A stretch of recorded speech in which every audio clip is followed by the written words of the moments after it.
Well, here we are, the debate so many of you have been waiting for. In one corner, we have our hero, a Christian former atheist, David Wood, aka the Dizzle, defender of the downtrodden, friend of the fatherless, enemy of oppressors.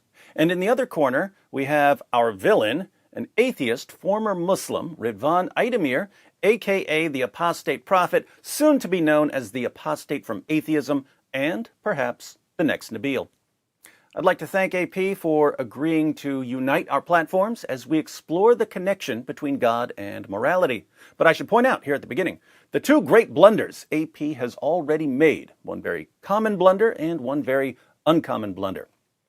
The common blunder can be seen around the world. It's a form of throwing the baby out with the bathwater. As millions of Muslims are abandoning Islam, many of them end up abandoning far more than Islam. Instead of simply rejecting Muhammad as a prophet and the Quran as the word of Allah, they decide to reject religion in general, the existence of God, and anything associated with a supernatural realm. The problem here, apart from being overly hasty and wrong, is that some beliefs that ex-Muslims want to keep actually depend on things that they're throwing out. Much of this debate will focus on one particular example. So that's the common blunder.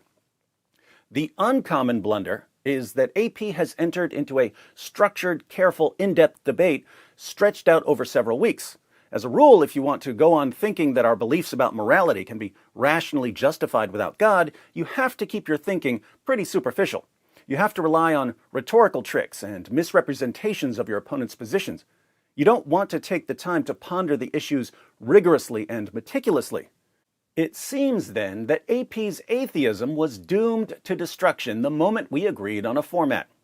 But don't take my word for this. Let's start the debate and see what happens. When we talk about morality, we're talking about things like moral obligation. Human beings have moral obligations to do certain things and not to do other things. Moral value, some things are intrinsically good. Moral responsibility, certain actions make us worthy of praise or blame. Moral improvement, people become better or worse, and so on. Here in my opening statement, I'm going to focus on moral obligation. Many of AP's criticisms of Muhammad have to do with Muhammad violating basic moral obligations and commanding or allowing his followers to violate basic moral obligations. But what are we doing when we say that someone who lived 14 centuries ago in a completely different part of the world should have followed certain moral rules that we somehow have access to? What sense does it make to impose moral obligations across space and time? It seems that moral obligations have some peculiar features. Let's consider 4 of these peculiar features. First, moral obligations are most naturally expressed and understood as authoritative commands. They're imperatives. Do this, don't do that. This raises an obvious question. Who's issuing these commands? The answer to that question is extremely important because if the commands don't come from someone or something with the proper authority over us, we have no obligation to obey them. Second, moral obligations are objective, meaning that we can be right or wrong about them. If an old man thinks that it's perfectly acceptable to have sex with a prepubescent 9-year-old girl, the fact that he thinks it's perfectly acceptable doesn't make it perfectly acceptable. He's simply wrong. The wrongness of the act is a moral fact, and as the saying goes, facts don't care about our feelings. Now, how can there be facts about morality that are independent of what we think or believe?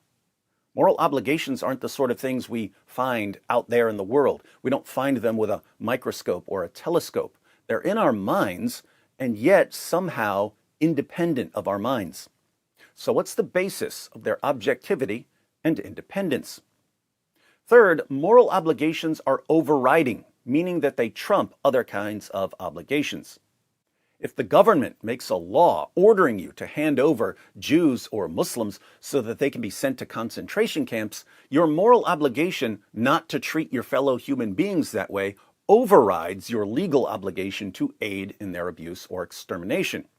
We have all sorts of obligations in our lives. Why would one particular kind of obligation, moral obligation, override all others? Fourth, moral obligations are universal. we apply them to everyone with a properly functioning mind.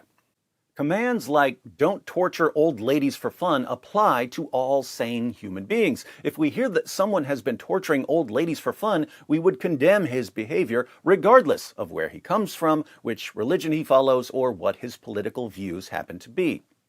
Why are we convinced that the commands in our heads are somehow commands to all human beings? So, moral obligations have some interesting features, and a good theory of morality should clarify and explain why moral obligations have these interesting features. The problem for our atheist friends is that atheistic theories of morality don't clarify and explain why moral obligations have these features. Instead, atheistic theories of morality undermine our moral obligations and suggest that we're delusional about our moral obligations. That's why some of you atheists, as I was drawing attention to some very basic features of moral obligations, were thinking to yourselves, no, moral obligations aren't objective. No, they're not universal. Your metaphysics has mutilated your concept of moral obligation until someone does something to you, in which case you'll suddenly snap back to believing in objective, overriding, universal moral obligations. Fortunately, theistic theories of morality don't suggest that we're delusional about our moral obligations. Take what's called divine command theory. Divine command theory claims that our moral obligations are commands of God. Now, atheists tend to misunderstand this theory in two ways. One, they think that divine command theorists are asserting that you can only know what your moral obligations are if God gives you some special revelation like the Bible or the Quran. I've heard Muslim apologists make claims along these lines. It seems to be fairly common in Islam to think that apart from God telling you something through some special revelation, you just don't know what to do. But outside of Islam, I've never heard a divine command theorist say that we can only know what our moral obligations are through something like the Bible or the Quran. There can be specific commands given in Scripture, but as far as general moral obligations are concerned, all rational human beings have some kind of access to them. Divine command theory is a philosophical claim about what moral obligations really are, what their nature is, what their status is, not about how we become aware of them. As far as how we become aware of our moral obligations, God can communicate through special revelations such as the books of the Bible, but this wouldn't be the only way that we learn about our moral obligations. God creates us with a capacity for understanding moral truths, just as He creates us with a capacity for understanding mathematical and logical truths. God can communicate His commands through the human conscience. The Bible talks about Gentiles who haven't received any special revelation obeying God's commands by nature because God's commands have been written on their hearts. The main way we learn about our moral obligations is by being taught. Think about a parallel with something like mathematics. People had to figure out mathematical truths down through history. But once they figured out mathematical truths, these mathematical truths were then passed down through teaching, education. Your parents taught you numbers and basic operations. You learned more difficult concepts in school. Likewise, your parents taught you basic moral obligations. You learned more from society and so on. So, we arrive at our knowledge of moral obligations through a combination of factors. We have a capacity for learning moral truths. Most human beings have a conscience. Other people teach us our moral obligations, and we read about them in Scripture. The other common atheist misunderstanding here is thinking that divine command theorists are asserting that you can only be moral if you believe in God. Here again, that's not what divine command theory claims. Think about mathematics again. Here's a question. What is a number? You might think that it's just a concept in your head, but numbers seem to have some sort of reality apart from our use of them. The laws of nature have numerical constants in them. Numbers are everywhere in nature, whether we're aware of them or not. So what are they? Suppose, hypothetically, just as an illustration, that the true reality of numbers, their ultimate reality, is that they are eternal ideas in the mind of God. I'm not claiming that. Again, this is just to illustrate. Suppose that numbers are eternal ideas in the mind of God. We could call this divine number theory. When God creates the universe, he uses numbers, which is why numbers are everywhere. And God creates us in his image with a capacity for doing mathematics, which allows us to use mathematics and to discover the numbers in nature. Notice, if divine number theory were true, you could still use numbers, you could still do math, you could still uncover the laws of nature, even if you didn't know that numbers are actually eternal ideas in the mind of God. You could still do math even if you didn't believe in God, because you've been created with the ability to do math regardless of what you believe about God. Similarly, if divine command theory is correct, your moral obligations are, ultimately, commands of God. But you become aware of those obligations in a variety of ways, so you can honor your moral obligations even if you have absolutely no clue what their ultimate nature is, and even if you don't believe that they come from God. Now, if we can honor our moral obligations without knowing where they come from, why do we need something like divine command theory? Well, we seem to understand that it's important to know where our moral obligations come from. There's a reason there are so many theories of morality being discussed at the scholarly level and at the popular level. We want a theory that explains and justifies our beliefs about right and wrong. Divine command theory accomplishes this task quite well. Consider the 4 features of moral obligations we discussed earlier. Moral obligations are most naturally expressed and understood as authoritative commands. Do this, don't do that. Why are they most naturally expressed and understood as authoritative commands? Because they're authoritative commands. They're commands from God. Moral obligations are objective, meaning that we can be right or wrong about them. How can they be objective? Because God has issued certain commands. If you think you have a moral obligation and it actually comes from God, then you're right about your moral obligation. If you think you have a moral obligation and it doesn't actually come from God, you're wrong about your moral obligation. This is why we can look at people who have significantly different moral views and conclude that someone is wrong here. There are people who are very bad at math. There are people who are very bad at logic. And there are people who are very bad at morality. Moral obligations are overriding, meaning that they trump other kinds of obligations. Why are moral obligations overriding? Because a command from God, your creator and sustainer, takes precedence over other kinds of commands, such as commands from your government. Moral obligations are universal. We apply them to everyone with a properly functioning mind. Why are moral obligations universal? Because we're all created in the image of God, and our Creator has given all of us commands. So, divine command theory accounts for the main features of moral obligations quite easily. What about atheistic moral theories? Again, moral obligations are most naturally expressed and understood as authoritative commands. But where do these authoritative commands come from if they don't come from God? There aren't a lot of options for atheists. You could be hardwired to act in certain ways, in which case your DNA is somehow issuing commands, but it's difficult to see how a mindless molecule could be a proper authority on issues of morality. You could simply decide for yourself what your moral obligations are, in which case you'd be issuing commands for yourself. But if you're the one imposing moral obligations on yourself, you can obviously release yourself from those moral obligations, so that isn't helpful. Society certainly commands us to behave in certain ways, but something can't be right or wrong simply because society says so, because societies are, very frequently, moral failures. Given atheistic moral theories, what we think of as moral obligations don't seem to come from anything remotely resembling a legitimate moral authority, which suggests that our moral obligations aren't obligations at all. Moral obligations are objective. But how can they be objective if there's no legitimate moral authority behind them? How can it be true that I have an objective moral obligation to do X if what I think of as my moral obligations are just inclinations provided by my DNA or personal choices or the latest views of my ever-changing culture? Moral obligations are overriding.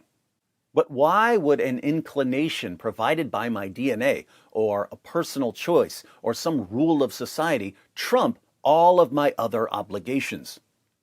Moral obligations are universal. But if what I think of as my moral obligations come from my DNA, or my personal choice, or my society, why in the name of common sense would I think that a different person with different DNA in a different society has any of the same moral obligations I have? The peculiar features of moral obligations make no sense in an atheistic world. Instead of explaining why moral obligations are expressed as authoritative commands, why they're objective, why they're overriding, and why they're universal, atheistic theories suggest that our ordinary moral thinking is delusional. AP is welcome to prove me wrong here, but good luck with that. I was plumbing the depths of morality and immorality long before the apostate prophet figured out how to put on his lederhosen in Deutschland. When I say that moral obligations just don't make sense in an atheistic world, this isn't David Wood, the Christian, insulting an opposing position. It's how I ended up viewing morality when I was an atheist. Let me describe my thinking back then, and AP and the rest of you can tell me where I went wrong. Here was the worldview of David the atheist. We've got this massive universe, and over here there's this little blob we call the Milky Way. Out on one of the spiral arms of the Milky Way is a ball of hot gas we call the sun. Circling that ball of hot gas is a speck of dust we call Earth. And on the surface of this speck of dust are these little lumps of cells called humans, who are only there because their ancestors managed to pass on genetic material better than other lumps of cells. And these human lumps of cells are now convinced that they have incredible significance and dignity, that what they do really matters, and that their deepest values, so precious to them, are something more than mutant traits that helped their ancestors transmit DNA or the product of cultural indoctrination. They think that they have objective moral obligations, but objective moral obligations make no sense whatsoever in this world. Everything we do is the result of signals and chemical reactions in our brains.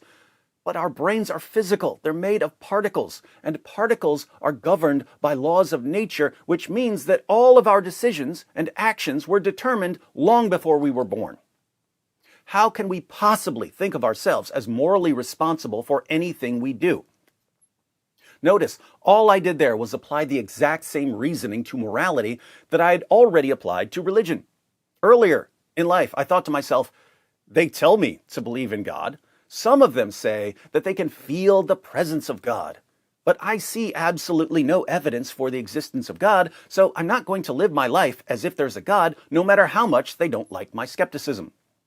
Then eventually I thought to myself, they tell me to believe in their moral values. Some of them say that they feel this or that is right or wrong, but I see absolutely no evidence for their moral values. So I'm not going to live my life as if their moral values are valid, no matter how much they don't like my moral skepticism. Some atheists are similarly consistent. They apply the same skepticism to moral claims that they apply to religious claims. You can read some Nietzsche or some J.L. Mackie for examples. Far more atheists, however, are extremely inconsistent here. They apply one level of skepticism to belief in God, and they reject the existence of God. But they don't want to reject belief in objective moral values, so they radically lower their level of skepticism so that they can go on believing in their moral claims. Inconsistency at its finest. God and objective moral obligations stand together or fall together. Nietzsche realized that. He tried to live consistently by rejecting both God and moral obligation. Then he went insane, although syphilis may have had something to do with that. I tried to live consistently by rejecting both God and moral obligation. I also started going insane. But a little before I was carted off to my third mental hospital, I re-examined the evidence, and I chose the other consistent path, God and moral obligation. And the world suddenly made sense. Now, before you atheists misunderstand me here, I'm not saying that you're going to go insane. That's reserved for a particular kind of people with a maniacal obsession for going wherever their positions lead them. I'm saying that in order to avoid believing in God and to avoid going insane, you're going to be inconsistent. And inconsistency is not going to win this debate. Prove me wrong, AP, if you're able.